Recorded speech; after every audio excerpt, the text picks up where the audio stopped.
So very fine. Good evening to all. Today we'll be discussing about OCT angiography, and the session is moderated by Siyasa.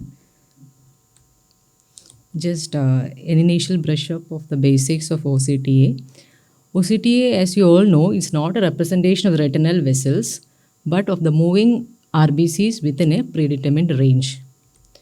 It displays the in vivo retinal vasculature in a depth resolved fashion. And segmentation of the volumetric data leads to identification of retinal capillary plexus individually, which you all know is the unique advantage OCTA has over the fundus fluorescent angiography. Again, this shows the motion contrast. Here, repeated B scans are taken at a single point, and as you can see, the moving RBCs will give you a signal, while the static tissue doesn't give you any signal. This is again further explanation. You can see this is T1 and T2. Here the A1 is through the RBCs and A2 is through the static tissue. And the A1 will give you a signal, while A2 will not give you a signal. And the repeated B scan will give you the structural B scan and the flow scans. Okay, this is a 8 into 8 mm and FOS choriocapillaries and choroidal slab. Can you spot this area? You feel like there is a flow void. It's there in the choroid also. Any guesses as to the reason for this peculiar peripapillary sparing of the vessels? Shankar, you can answer when you want to answer. Peripapillary atrophy, sir. That is one explanation. There is no vessel there. Agreed. But if you see the picture, fundus picture we have not shown you, obviously, if there is no peripapillary atrophy, then how do you explain this? Now, this is a representation. We're just asking you the basic principle of OCTA. So as he was explaining, OCTA is generated only if the rays of the laser beam are perpendicular to the moving object. If the moving object is not perpendicular to it, to the beam, and moving towards the beam or away from the beam, it's not going to generate a signal. Okay, so you know the circle of Zinn. That's where the vessels actually come almost parallel to the optic nerve, pretty vertical. So very unlikely that you might get the large choroidal vessels. You might get the choriocapillaries because you do have choriocapillaries right up to the edge of the optic nerve. But the larger choroidal vessels you might not get because they all come in different directions. They don't really go perpendicular to the light beam, which is parallel to the Brooks membrane. So they're parallel to the optic nerve, so they might not show. So there is a possibility that this is because you really do not see. See, the choriocapillary slab, you can still see some signals there, right? But you always look at the left hand side. That's the angio. Right hand side is just the what do you call it? It's a structure. So it will not show a signal if the vessels are not perpendicular orientation to the OCT beam. So this is one of the explanations of why you might not see a structure. Okay, it's just a representation, just to explain to you. Doesn't mean that this patient has that pathology, because it could be could be peripapillary atrophy, as you rightly say. Yeah, what else could it be? The thing is there. That's going to be the second one. But what else could it be? Can vessels be there but not seen? Go back to your first slide. No, that the first 3 sentences you mentioned. The starting 3 sentences here. You have to apply that to see the image, right? So if it is out of focus, you won't see it. If your segmentation line is not going through it, you won't see it. So what can you have there? What can be there to cause this out of focus? Disc edema. Disc is looking fine. Yeah, you go to your image. Disc is fine. Disc is in focus. What is not in focus? Possibly. Sometimes even if you have a staphyloma or something, then this is segmentation, no? If you use automated segmentation, it will not go. This is possibly not that, because you do see some vessels here, but I mean, we really don't know. But one Thing is that there is a peripapillary staphyloма and something below, which is why you can't see it. And probably if you focus there, everything else will be out of focus. So that's the issue with on-first image. So if you really want to look at the disc, then you have to have a separate protocol for the disc. You can't be looking at disc vessels with the regular protocol for macula. Because macula doesn't have the same segmentation as the optic nerve, especially if the optic nerve is sloping. Like you see in this case, fine, this is different, but as madam said, if you have say myopia, that's where the maximum segmentation errors occur. Because you try to look at macula and then you see the optic nerve is no signals at all there around the optic nerve. That's because it's out of focus. A simple word is out of focus. Basically, it's not being segmented. Go ahead. Yes.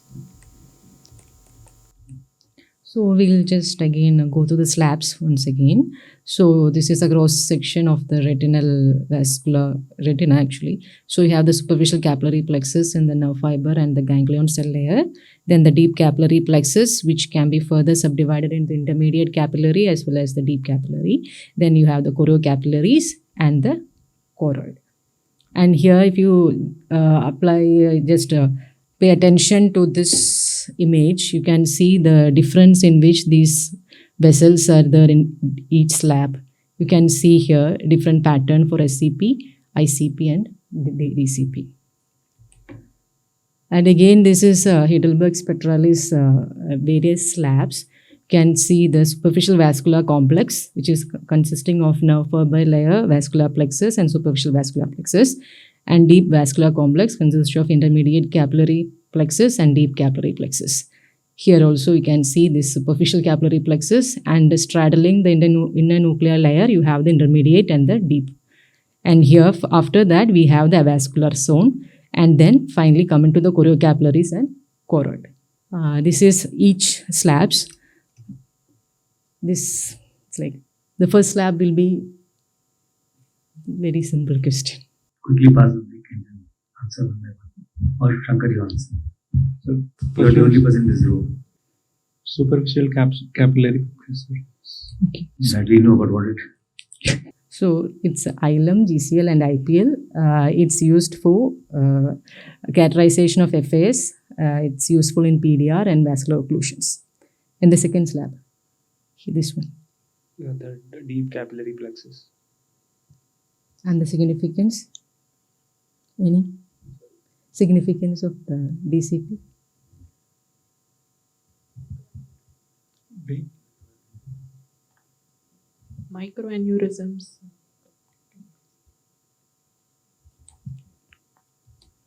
It's seen in inner nuclear layer and OPL. First signs of vascular loss in DR. And next slab. Next slab, the dark area. Avascular. Avascular. So if you as- see a signal in avascular slab, what disease can you see? and this is the choriocapillary slab. You can see ischemia. It lasted for a few seconds faster than the speed of. So you can see, especially in MACTEL or in type 3 MNBs, you can actually see. You must not see a signal, but if you see a signal, then you should suspect that there is a subsidence of layers. There's a neurodegeneration where there is a telangiectatic vessel can be seen in an avascular slab where it should not be there. Meaning there's some degeneration happening, so there is a thinning in that layer. So the inner layers are now going down, or there's a growth of a new layer, which can happen in type 3 MNB. So we call it macular neovascularization, no longer CNV. This will be the choriocapillary slab. Mainly for ischemia, you can also see in the ORCC slab, you can see vascular network also. It's the first one is the outer retinal choriocapillary slab, already labeled there. OPL, ONL and choriocapillaries, you can see type 1 MNV in this slab. And this is the choroid. Choroidal vessels are usually not clearly visualized due to the masking effect of RPE and the overlying retinal layers. So you can see the choroidal vessels as black lines. Okay, now we'll see what are the machines we have, those CTA machines. This is a table that summarizes major machines. We have in here Cirrus 6000 Plexilite, and top con, and we also have spectralis in our FFA room. So in Cirrus 6000, it uses a different machine, uses different algorithm to identify those OCTA signals, in which some of the machine identify the phase variance, some identify the amplitude variance. Cirrus 6000 uses OMAG-C, that is optical microangiography. Similarly, Plexilite also optical microangiography. Spectralis uses full spectrum amplitude decorrelation algorithm, and OptoView uses split spectrum. And TopCon uses OCTA ration analysis. Here will be Spectralis, the full spectrum. The thing is that its axial resolution is less, but its structure noise is less, so better visualization. And in TopCon, their axial better penetration and better axial resolution. And Cirrus, these two have both, combination of both. And these are the various wavelengths. We have Plexilite SSOCT and TopCon SSOCT. Rest everything is STOCT. These are the various fields available in different machines. It's Can you go back? Yeah, so we don't have the Heidelberg OCT, but SNK has the Heidelberg OCT. Okay. So if a point to notice, if you want to see wide field, you have only the Plexilite, and the TopCon gives you the wide field. Even this one is giving, Cirrus gives wide field, but not ultra wide field. So 15 into 15 is available in Zeiss Plexilite. 15 into 9 is a montage. 15 into 15 is single scan. 12 into 12 is a single scan. Means patients, they don't do 5 separate thing and stitch it together. Single scan, you get 12 into 12. Okay. And similarly in Plexilite, you have 15 to 15 also. When they write 15 to 9, it's a stitched image. 8 into 8, 6 into 6, 3 into 3, 12 into 12 is on a single image, single acquisition. When they write 12 into 12, single acquisition. 15 into 9 is a stitched image. Similarly, when you write 8 into 8 montage, then there will be 5 images of 8 into 8 taken in 4 or 5 different places. Supranasal, supratemporal, infratemporal, and macular, and then stitched together to give you a thing. So when you look at the images, if you look at the images, you will be able to make out. Zeiss gives you 14 to 10 also, the Cirrus, as a montage. Actually, the 8 millimeter is of the Cirrus. The Plexilite gives you 3 by 3, 6 by 6, 12 by 12, and 15 by 9. The 8 by 8 was the original Cirrus 5000, but now the 6000 has 12 by 12. And the difference between the 12 by 12 montage and 15 by 9 is the 15 by 9 is 2, one on top of the other. So you get the wider thing, and when you do 12 by 12, then you need 5. You can get a single 15 by 9 image also, but if you do montage, it's one on top of the other. Okay, again, this is just a comparison of different machines. Just a point to keep in mind that each machine uses different slab. If you compare Spectralis, one thing I'll point out, if you see the choriocapillary slab, Spectralis choriocapillary slab is actually in flush with the Bruch's membrane, but in OptaView or in Cirrus, it's a little below the Bruch's membrane. So the thing is that we have to maximum try to take the follow-up scans to be taken from the same machine. This is just a user interface of TopCon and CIS 6000. We'll move on to segmentation. As you all know, vitreoretinal, we have the various segmentations. You can either have an automatic segmentation or you can go for a manual segmentation also. The first one is the broader slab of vitreoretinal interface. And then we have the superficial. This is also a broad slab. And deep, it becomes a smaller slab. And the superficial, if you look at this vessel, it resembles a ladder. You can see big vessels and intervening smaller vessels. And while we come to the deep, it reminds us of the spider legs. You can see these vessels are like a spider. Then we have the vascular slab. Then the choriocapillaries is a very thin slab and the broader choroid slab. And now, how will we go about reading or ordering an OCTA. So first of all, before anything, we have to do a clinical examination. So you look at the fundus and find out which area you have to image. And you have to image your area of interest. And once you get the OCTA report, you look at the on-fast image, look at the structural image, and compare it to the vascular slabs. Now I have given a superficial slab. Once you have compared both these, look into the OCT B scan and its segmentation along with the flow signals. This is how you go about in every OCTA so that you don't miss any of the things and you don't you will always pick up artifacts. It's again the same thing in a different way. It is from a journal which I took. This again image the right spot. Again go for the on-fast image, then go for the OCT B scan. And always check the flow signal as well as the segmentation. So OCTA nomenclature. OCTA being a relatively newer imaging modality, there has been so much confusion about what nomenclature to be used. Is it a hyperperfusion or non-perfusion, increased flow or high flow? But the thing to remember is that OCTA has its unique thing, and it is not a quantitative measure of retinal flow. This group, this International Retina Imaging Society research group, in which CSR and MP Madam is also a part of, has come up with an OCTA nomenclature which will help us give a uniform report. And terms such as flow, void, and flux, adapted from other modalities, do not align with the unique principles of OCTA, which relies on motion contrast rather than direct flow measurement. So in OCTA, we have to use OCTA signal. That's what we have to use, not fluorescence, not reflectance or anything. And then the adjectives to be used is increased or decreased. That is increased OCTA signal or decreased OCTA signals or absent OCTA signal. And it's not hyperperfused or CNP areas or anything. Okay, this is a superficial slab as well as an on-fast and an OCT B scan.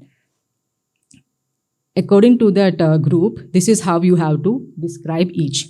In the first picture, the marked, this is the FAZ, you have to say it as 6 into 6 mm on-fast SCP slab displaying a decreased OCTA signal due to non-perfusion at the FAZ.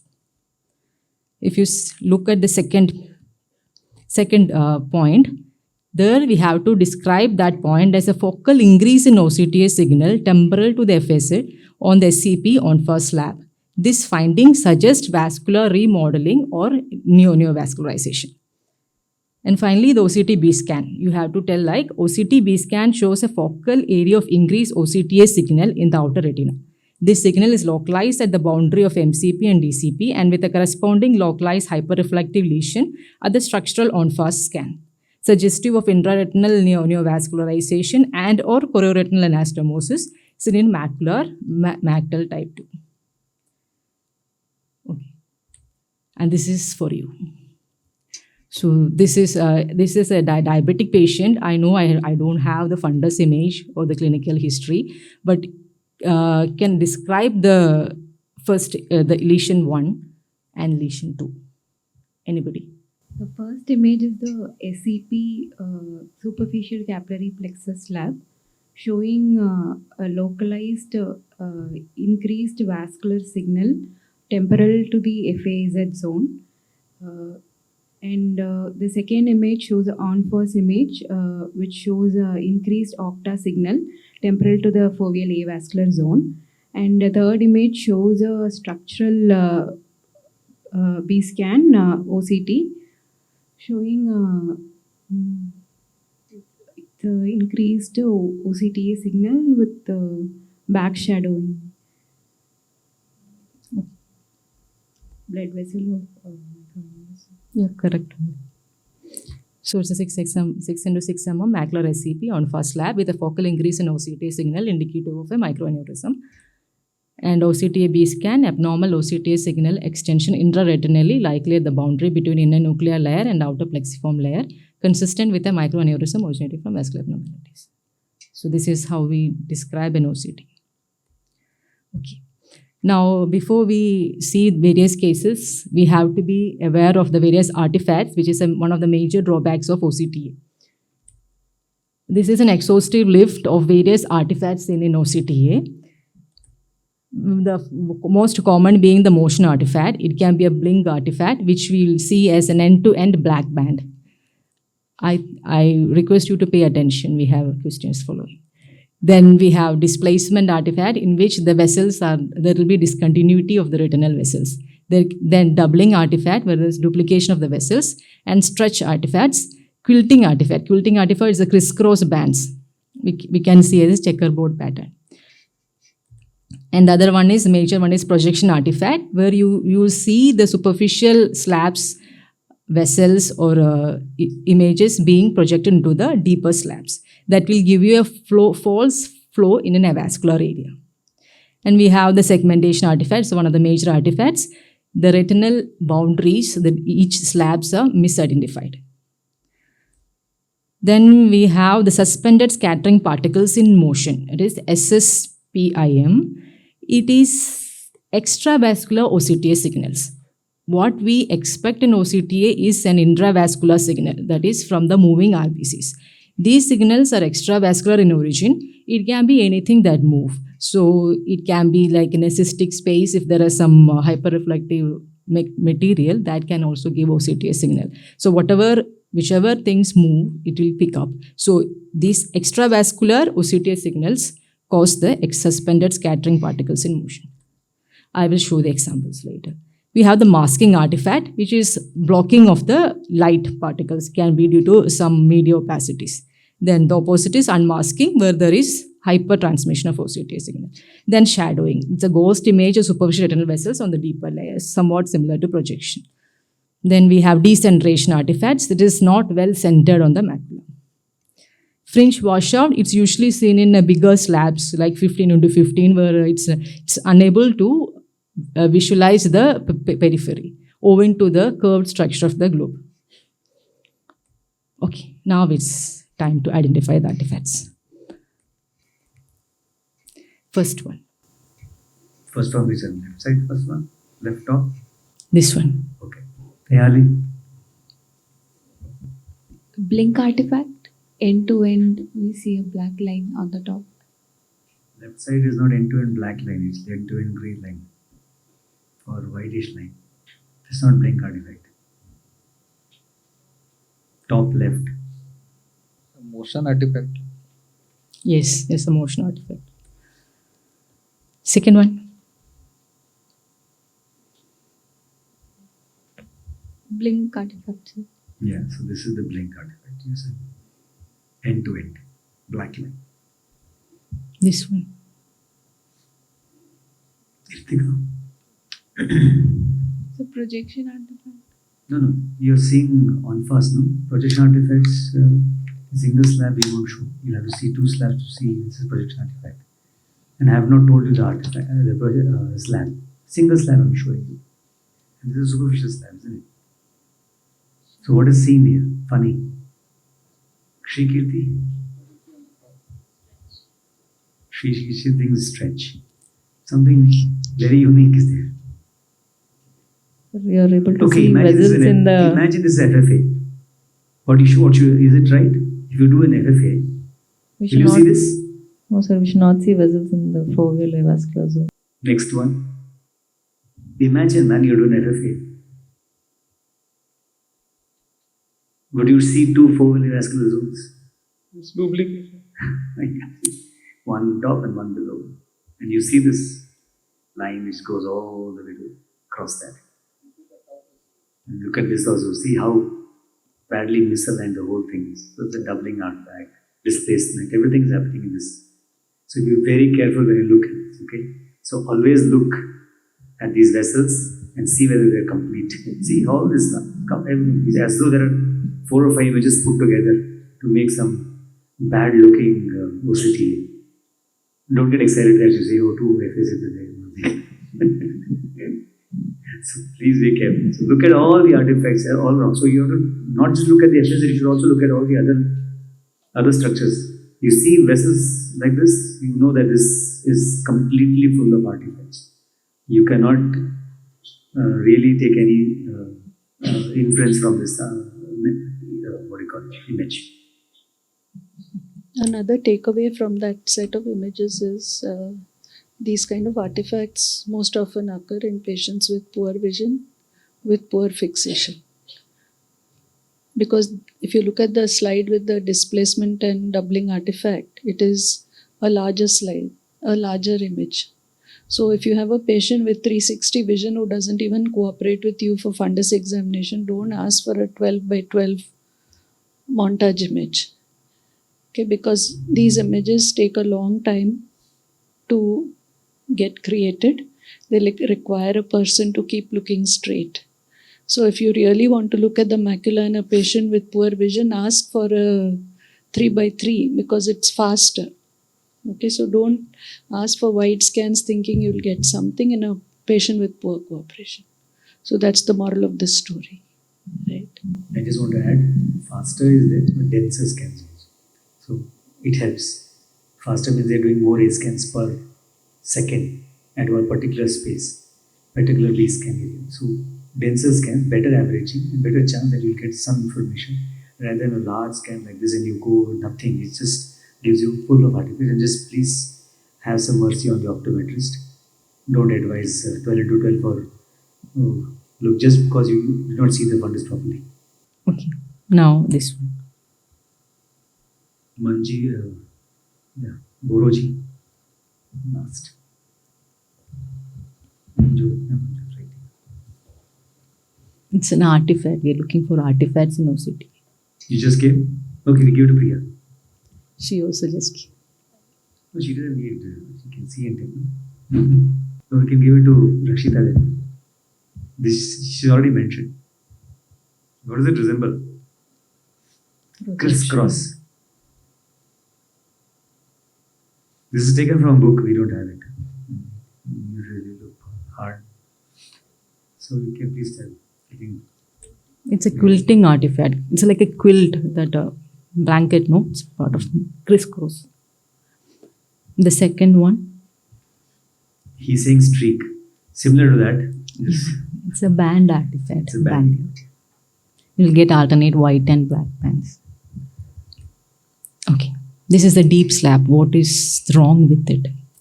No, you don't have to discuss. Just tell us. Shrikiri, the mic is very close. Segmentation is not proper as well. Like we are seeing vessels well. Again, it's a large slab, 12 into 12 slab. More prone to artifact. So, go ahead. It's a projection artifact. You can see the superficial vessels in the deep slab. It's a projection artifact. Same here. You can see this is projection artifact removal technique is there in all these machines. So you can switch it on and off. So if you switch, this is before switching it off. You can see the vessel, all the superficial and deep vessels can be seen in this ORCC slab. And once that bar is on, you can see what we want to see. You can sometimes get a slab called a full retina slab, where you intentionally want to see all the layers and then they are color coded so you know which one is which. So if some of you actually look at the picture, you'll see sometimes in the corner one multicolored image, especially in the plexilate. So that's the full retina slab, which is like removing all the projection artifacts and shows you all the layers. You can create this if your segmentation slab is wider. So we have a picture. Don't worry, we'll have that picture.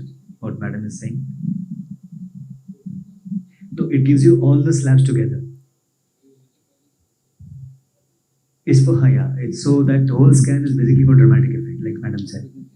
No, yeah. So a lot of people use that. If you look at Dr. Phil Rosenfeld's pictures, he will show that a lot.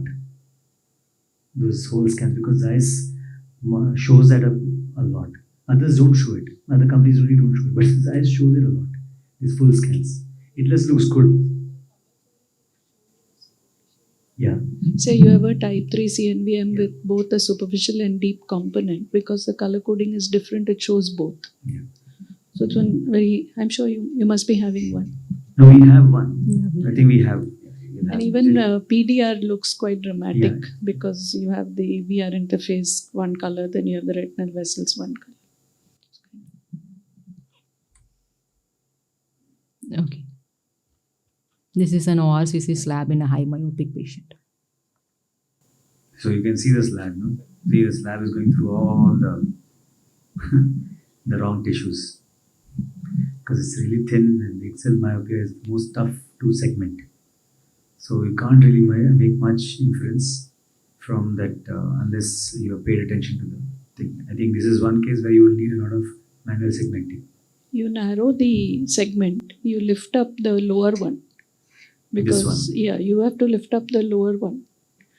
Because you want outer retina choriocapillaries, but this is actually It's going much below. Mm. So you have to lift up the lower slab, make it very thin and narrow. And once you've identified your area of interest, then do a 3 millimeter in that area. And then remove all the segmentation lines and remove everything, and then you'll finally find the CNM. You've got to work a bit on that. Okay. This is this picture has two artifacts. I have circled these black areas. What do you think they are? The superficial slab. But if you just look at this slab, you can see it is decreased OCTA signals. You can take it as, especially in a PDR patient, you can confuse it as a decreased OCTA signals and non-perfusion. In that case, if you follow that how to go about it, you have to always compare it with the structural scan. If you look that, you can see it's that black shadow is also there in the structural onfas also. It's there in the SCP slab. And if you look closely in the OCTB scan, you can see that shadows here also. That means this is something coming from the media. It's a large vitreous floater. So this is how you identify and differentiate between the reduced OCTA signals and the shadowing or the masking artifact. What about this flower in the center? This also I described in that. Usually this is the area of FAC, but you are still getting, it's not black, you're getting some signals. What do you think that is? So it is the suspended scattering particles in motion. If you compare, then you look at the corresponding B scan, you can see this large cystic space. So the particles inside the cyst will also move, and that will be picked up by the OCT. So you'll get that. This is so you compare with the structural scan, look at the B scan, and then you look at the slab. So the two artifacts. Sir, because of the shadowing artifact, how are we able to see the vessel over it in the SCP angioplex? That is because the vessel is actually the highest reflective. It's the energy of the OCT beam, reflecting beam, is able to go through even through the artifact. So that's why you're able to see, but you're not able to see the final structures. This is the most reflective. It's a larger vessel. Larger vessels, more RBCs, more moving particles, and more superficial, higher reflectance. OCT scan, after all, as it passes through the layers, as it passes through the opacities, through the retinal layers, it's going to get absorbed. So, and then it has to come back to you, to the machine. So that means it's going through double the retina. Once to hit the retina, once to come back to you. So by that time, it's already lost energy. So as it goes, it's already got absorbed by the superficial vessels. And as it goes down, it is further absorbed. So the energy, it's after all the energy. If the energy coming back to the spectrometer is going to be less, it's not going to show up as a signal. It's after all a signal. There is a limit to, there is a band through which the signals are taken as signals, and other thing is taken as noise. Either noise or no signals. So there's a small narrow band through which it actually works. So if it doesn't have energy to come back, it's like your ERG. If less light is coming back to you, you get less amplitudes. It is just the amplitude. So less amplitude here, but large vessels have got fantastic reflectance and they're so superficial. You will see superficial in any condition as long as there is no vitreous hemorrhage. But what we are looking at the OCTA for the finer structure, the capillaries, which we don't see in an FFA. So we don't see capillaries. So your non-perfusion is capillary non-perfusion. No? You're not looking at BRAOs and CRAOs on OCTA. You're looking at the smaller non-perfusion, the capillary networks. All this OCT is doing is showing you capillary networks. It's not talking about larger vessels. Thank you, sir. But I'm glad you asked that question because I was going to.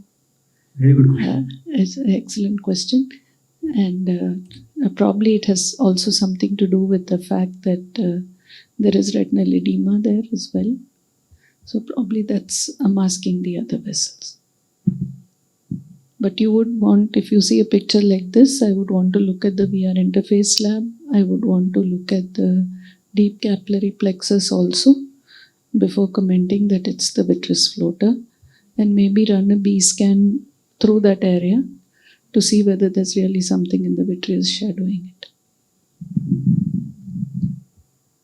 Okay. This is our Plexilite 15:9 montage. No, this is not Plexilite. This is ICS. 6000. Plexilite is far better. Don't disrespect it. Sorry, sir. This is not even 6000, no, see 5000. 5,000. 5000 giving us a montage. Yeah. Go ahead. So, as told, it's a montage is made by stitching 5 images. This is how you get a montage. So, as it is getting stitched, you will have the stitching artifact and the fringe effect. These are the black areas where the machine is not able to capture anything.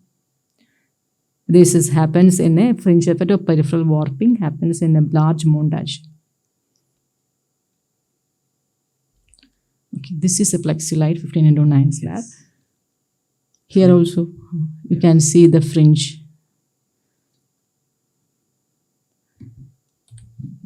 So the fringe in the first one is probably just poor cooperation. You don't get that much of a fringe if everything else is okay. Either some vitreous hemorrhage or poor cooperation. This is just to show you what 3x3 and 6x6 images. This is a 3x3 mm slab. This will be 6x6 mm. And this will be 8x8 mm, and 12 will be little bit more beyond. And depending upon what pathology we are looking for, you have to select which slab you want. And as madam told, look at the patient's vision also before you order a slab. Just don't. So just a rough guide. If you don't see the disc, you just see the macula is 3x3. If you just see the disc edge, it's 6x6. If you just see the arcades, it's more than that. It's 8x8. It's just, and you see nasal disc, it's a larger scale. Just if you just want to identify the slabs, an uncropped image, you can tell what slab you're looking at. Size.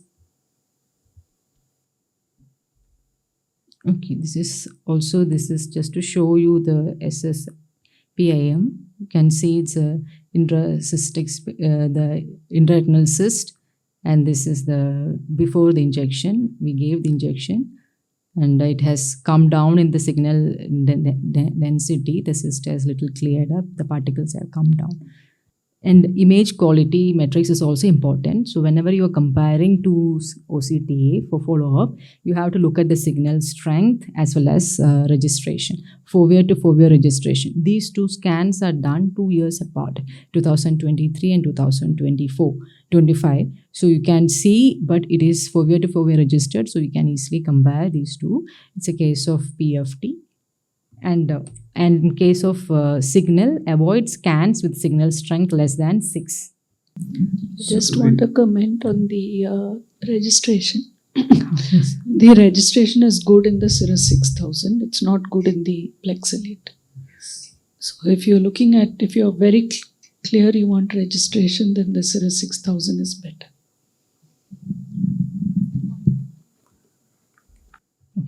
Do you need an OCT? Can we go away with an OCT, B scan and FFA? Why do you need an OCT? So that is very major indications. So the now currently the macular neovascularization is is a major indication for OCT. It's a non-invasive detection and as well as characterization of morphology of the MNV. As you know, you cannot do that in FFA. There will be leakage and you cannot characterize the vessels, the capillaries, the tufts, loops, anything. And you can monitor the anti-VEGF response. We cannot do an FFA every month. And in diabetic retinopathy, it has limited utilities. You can see the FSZ enlargement, capillary dropout, neovascularization in the areas that can be imaged. But always sometimes we need wide field FFA to look for peripheral new vessel disease. Similar with the retinal vascular occlusions, it can map ischemia, it can show you collaterals and new vessels. And if you want to see periphery, you have to ask for an FFA. And its utility in uveitis, as you all know, it detects inflammatory CNVM, that is one thing. And it can also show the ischemia in the choriocapillary slab. And you have to go for ICGF for better delineation of the pathology.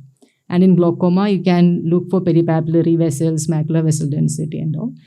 And inherited retinal dystrophies, also it maps the vessel densities. It will be reduced in diseases like Stargardt's. It can be used as prognostication and monitoring. And subtle MNV, here in OCT indeed is a game changer. This is a 79-year-old male with a defective vision of 6 months duration. And he had got 6 anti-VEGF in 1 year. And the last was 8 months back. In the left eye.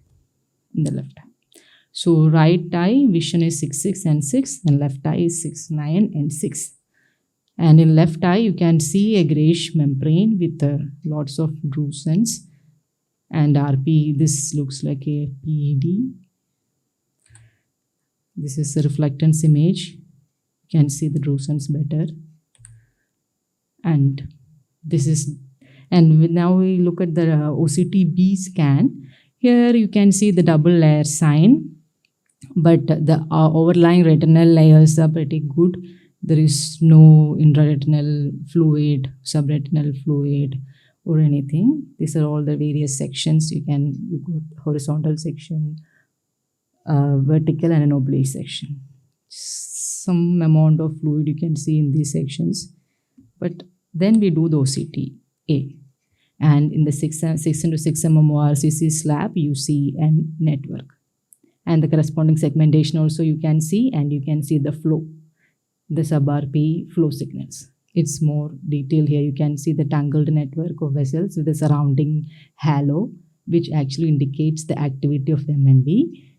Here you can see the flow signals in the sub-RP space. Here we have color-coded the flow signals. The choroidal flow is shown in green and the retinal flow is shown in red. And that is the advantage of color coding. If you display these flow signals in one color, it all seems a bit confused. Here you can see once you are color coded it into 2 colors, you know where is the sub-RP flow is there, or it is above the RP or below the RP.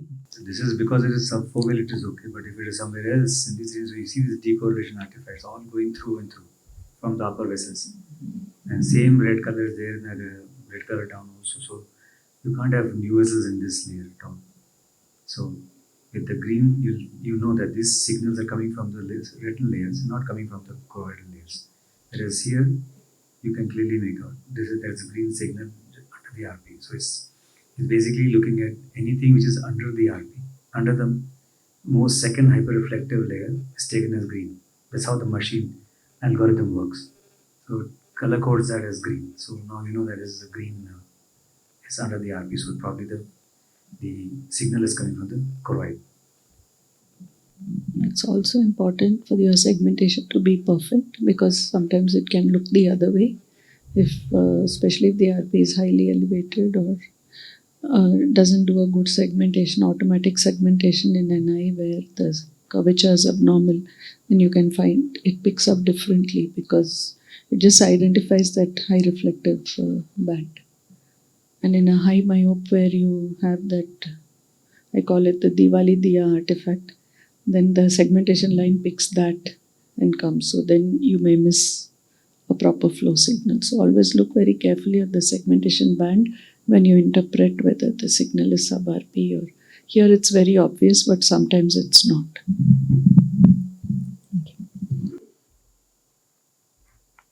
Okay. Yeah, so this is Huh. also something which you should remember. So this is segmentation of the ORCC slab, and this is the choriocapital slab. There you can see the two separate lines, very narrow lines.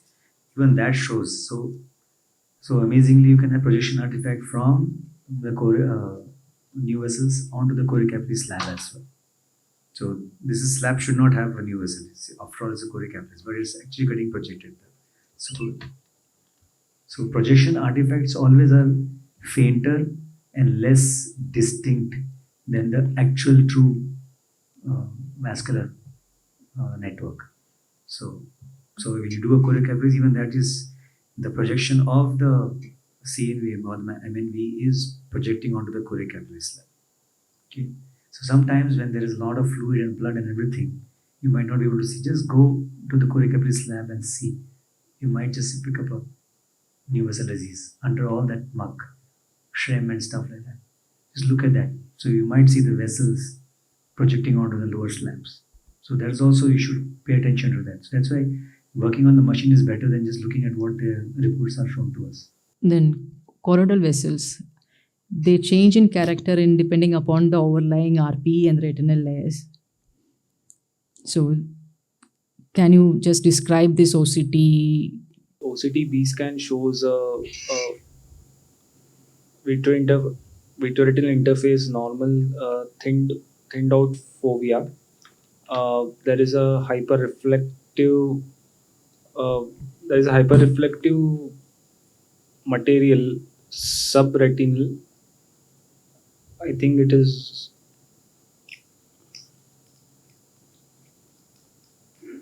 this hyperreflective material subfoveally, and rest of the inner retinal layers look compact. Also, there is a hyperreflectance seen. Yeah, that's it. You can show us. What about this? If you compare this choroid, Yeah, hypertransmission is yes, it is. There is hypertransmission. hypertransmission is there. What could be the reason for hypertransmission? Because the choroid is thinned out in the left area. The RP is lost in the left area, and on the right side there it's still little bit of intact. Yeah, this you can see here. The patient has an element of, there is RP atrophy, and again he has an element scarred CNVM also. So this entire area is no RP and thinned out retinal layers. So OCTA signal travels. It is better penetrated into the choroid. And if you see the corresponding choroid slab, usually the choroidal vessels are black in color. Now you can see it very vividly white in color. This is a structural onfas. Again, you can see the choroidal vessels very clearly, and as well as in the choroidal slab. It will be visible as hyperreflective structure, the choroidal vessels, if the overlying things are unmasked. So the thing we have to be careful is that you shouldn't confuse this with a new vessel disease. Understood? Like a macular neovascularization. So the maximum masking happens at the RP, which contains the melanin, absorbs most of your OCTs. Next is the very dense network choriocapillaries. So when both the things are present, the choroid is not seen clearly. You remove both of them, you'll be able to see the choroidal vessels much better. So that is the OCT. Signals, you get now signals from the OCT, from the choroid faster. The vessels in the choroid, actually, the blood in the choroid runs faster than the retinal vessels. So sometimes they're not picked up by the OCT because interscan speeds are not fast enough to pick up an RBC which shoots through that. Another case is a 38-year-old male. He's complaining of defective vision for 2 months duration. You can see the fundus picture. The media is clear, the disc appears normal, and the branches, the vessels are seen dichotomously branching and appears normal, and there is a widespread RP atrophy all throughout the posterior pole. And if you see in the macula, you can see a grayish membrane with a possible elevation of a fibrovascular PED with a hemorrhage. And now we go into the OCTA. If you see the ORCC or slab, you can pick up a vascular network along with the surrounding retinal edema. Here you can see the intraretinal, and if you compare it with the OCT B scan, you can see this subretinal hyperreflective material with the flow signal and the overlying intraretinal cyst or IRF. This is a 55-year-old female with a defective vision in her left eye for a 3 months duration. Can you describe this? It's a simple case. You can describe it. It's okay. So you can see the posterior pole. You can see this grayish membrane with the exudates. And when you take an OCT-B scan, you can see this fibrovascular PED. And if you take the corresponding ORCC, you can see a faint network. And if you compare with the structural slab, you can see the surrounding area of retinal edema. So this is actually, you see, it's called multilobular PED. So when you see such a structure on the en-face, that you see this multiple, so you should look at PCV as a diagnosis. Okay, PCV doesn't mean it is only one polyp. It can be associated with a branched vascular network, which is slightly bigger vessels than your routine cholecapillaries. So there could be a branched vascular network along with the PCV. So that's why you see this dark, multiple dark hills that you see on the structure on face. So that you should look at that. As for on face, you see multilobular structures. You see the B scan, you see the multilobulation. It's like multiple hills. And then you look at the OCT scan. So it's not a great OCT is not good for PCV, but can pick up the BVN, the branch vascular network, very well, if it is not covered by blood and stuff like that. So, but you still need an ICG. Okay. So this is a 16-year-old male. His vascular visual acuity is hand movements in right eye, secondary to a PCV and subretinal heme and scar. And left eye, he had vision 6, 9, and 6 in left eye. And we did a OCTA. He complains of slight blurring of vision. So in the OCTA, what we could see is in the fundus also, if you see closely, you can see a grayish appearance here. And then we do a OCTA. In the ORCC slab, you picked up a small membrane, and the corresponding OCT-B scan also shows this PED. And if you look closely, you can see a small area of subretinal hyperreflective material shrimp. So it's a fibrovascular PED with overlying shrimp and a vascular network in the ORCC slab. So we advise this gentleman intravitreal anti-VEGF, and this is his OCTA 1 month after the anti-VEGF. You can see superficial deep, and in the ORCC slab, you can see this vascular network is still there, and here the FEPED is still there. But if you look at the retinal layers, the shrimp has vanished. Again, this is a color-coded thing. You can see the sub-RP flow signals, the vascular network, but the shrimp has gone. So this is what we call as a quiescent MNV. It's a new vessel formation in the setting of AMD without exudation or hemorrhage on repeated OCT examinations on 2 consecutive visits at least 6 months apart. Here the overlying retinal layers are compact. It does not have intraretinal fluid or subretinal fluid or shrimp. And it doesn't need intravitreal injections. It needs home ancillary monitoring. Okay, now we'll move on to diabetic patients. It's a 52-year-old diabetic patient. Her vision is 6/6 and 6. Can you spot anything, any abnormalities in this? What you can see? Superior temporally abnormal vasculature is noted. Yeah. Correct. But you should always correlate with the OCT-B scan. if you see the enlarged image and the color-coded image, this this is the ILM, and all the OCT signals are below the ILM. So NVE should be above the ILM, and this is actually an IRMA. Very dramatic IRMA. You didn't see too much of non-perfusion, so that's why you should be very careful. If you did an FFA, probably there'll be some leakage from an IRMA, but not so much. Unlike in NVE, there won't be so much late leakage and pooling in the vitreous space.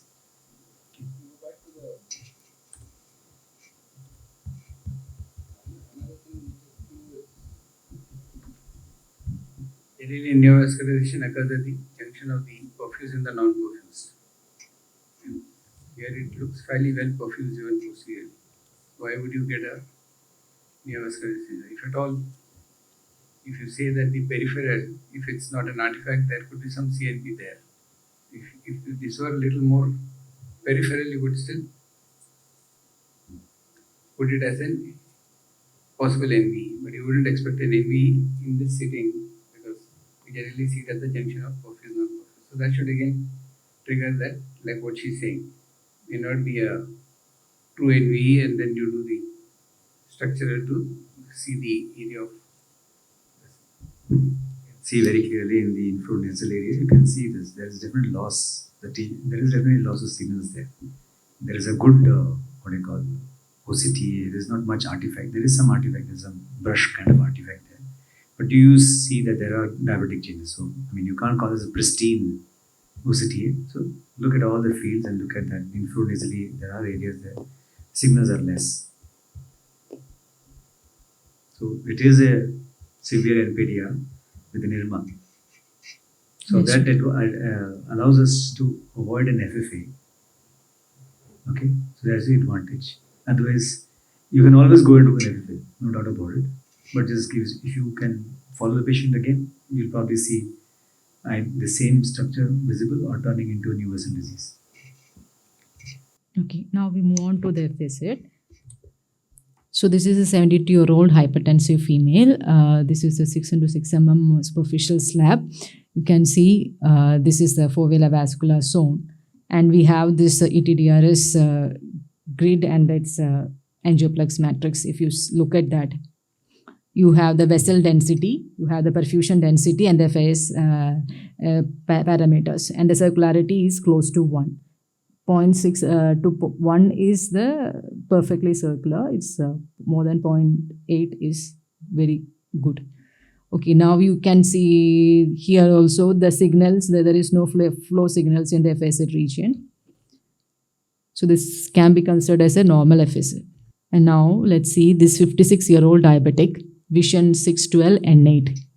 So if you see, it's not a perfect circle. And you compare it with the structural B scan. You can see this thinning of the foveal layers. There is outer retinal layer thinning. So this distorted FSA, is it due to a non-perfusion or a stretched macula? This is one case. Keep this in mind and compare this with this 48-year-old male who is a diabetic presented with a BCV of left eye 612 N18. Here also you can see a distorted FSA. And here, if you look at the circularity, it is 0.5. It should be coming close to 0.6. So definitely FSA is distorted. But then you compare this with the structural, the OCT B scan. And there you see it has fluid. It cannot be always be non-perfusion. It can be stretched macula. So you cannot say this is a ischemic macula based on this distortion of FSA. Similar here, it's just enlarged picture. You can see a large fluid pocket and the distorted FSA. Then we move on to the next case. This is a 48-year-old female diabetic. She came to us for routine DR screening. You can see this is the fundus image. In the right eye, find any abnormalities? Quickly, you can see the abnormality in the right eye. It's quite visible. Somebody who has got the mic, please. Do the honors. ITBR we also. No, we're not asking for diagnosis. Features on the photograph. Striking features on the photograph. So you're not giving the right answers, so please, if you don't mind, give it on the Valakkadavil. Infero, right eye inferonasally, there is a branch of network. NVE. Yeah, new vessel disease can be seen. What about in left eye? Can you spot any new vessel disease in left eye? So let's cut the suspense. None of us can see. Don't make up anything. Okay. So she wants to show that there is nothing can be made out of the left eye. So that's it. Go ahead. Because that's going to be the wow factor for her. Go ahead. So we ordered a OCTA. So this one, right eye, came up with a beautiful network as seen in the fundus. And left eye, it came up with this. It's a poor quality image, but we can't make out any new vessel disease. But then sir went to the machine and did a manual segmentation. And here you see. You can see something popping up. And popping up there also. We got 2 NVEs. So that is the magic of manual segmentation. You can see this is what the optometrist gave us. No NVE, no laser. And we did a manual segmentation. Here you can see 2 NVEs have popped up. And the patient goes for laser. That's how you... So her picture is half truth. If it was Dr. Mehta seeing the fundus with the citrulline biomechanics, she'll pick it up. But because there's a lot of hard exudation, so yellows have entered into the fundus picture. Even I found it difficult. I went back and looked at the patient. I couldn't see that new vessel. So difficult to see. What is that in on top of the supero-temporal arcade in the middle? Yeah, above that. Still, what's that? Don't know. It's not picked up on the It's OCT. not in the OCT. Could be. So I went back and saw I could not see it. It is somewhere That here. looks like a NV or no? No, but we didn't see it on the OCT. OCT. We went and did the other segmentation everywhere. Okay. So, but we could not see anything. FFA not done. And is there disc We didn't do edema? FFA because Is there the patient was disc very edema? hypertensive, uncontrolled hypertensive. So we didn't Achha. have. Is there disc edema and pale? And Yeah. Everything happened. Yeah, everything is there. Yeah. So she has a double whammy. Yep. She not neuropathy. She didn't have neuropathy, but she had really high blood pressures, and she also has diabetes. So that led to this new vessel disease. So most likely she would also have a non-arthritic ischemic optic neuropathy, which can lead to new vascularization without a lot of non-perfusion reducing. One possibility.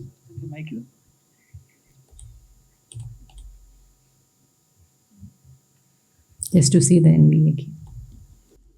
Okay. So now we have this 70-year-old female. She doesn't have any complaints of defective vision, came for a routine checkup, and fundus showed a tributary retinal vein occlusion. Her vision in right eye 618 and left eye 66. And now we order an OCTA. Anybody to describe the OCTA, the flow signals and the superficial slide?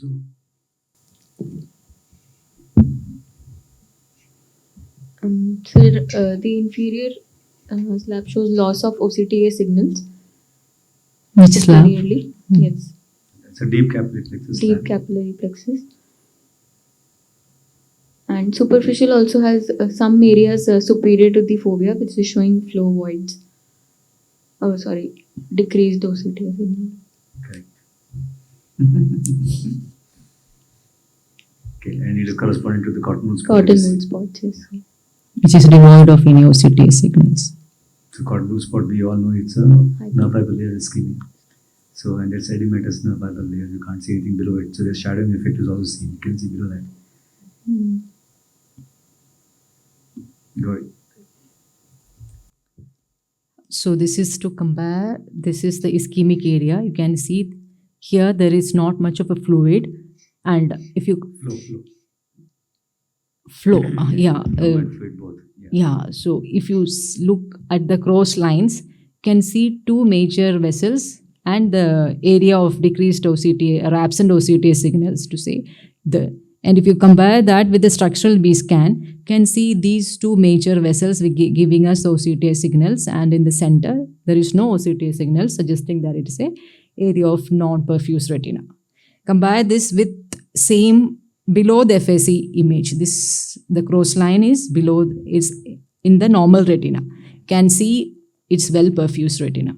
Compare this with this OCTA with the flow signals. You can see many areas of non-perfusion. And this is the last case. It's a 72-year-old female, hypertensive. What do you think about its her FAC and this capillary dropout? The scan is not going through the FSL, okay? So it's going through the superior. You can see the cross line. Crosshair is somewhere supratemporal, yeah. Through that dark area. It's just a revision. Yeah, it's a revision. What is the dark area? Is it a decreased OCTA signal? So it's a supratemporal branch that will be in occlusion. So do you think that area is a non-perfusion? Is it a non-perfusion? Saurav? Looks like some shadowing from kind of. So we put all markers for you. So we have this red, pink line going through that area also. From the B scan and NFAS and this also, it looks like some shadowing kind of. Okay, go ahead. Yes, it's a shadowing of it. It's not a true CNP area. Okay, you can see the B scan. So on the left hand side, where the line is going, pink line is going, you can see it's dark, right through from the ILM to the RP. So which is a shadowing effect. Thank you. Thank you to Sia sir and PLR. And this is Nature's OCTA, and this picture, beautiful picture, was clicked by Paulami. Thank you.